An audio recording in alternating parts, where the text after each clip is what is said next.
Paano ngayon kay Agwa? Malayo pa ang umaga.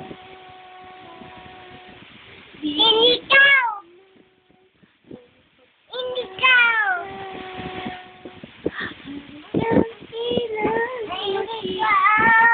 O sige, ikaw na lang. O sige. Ang nagtindi nitong ilaw ng iba, ikaw.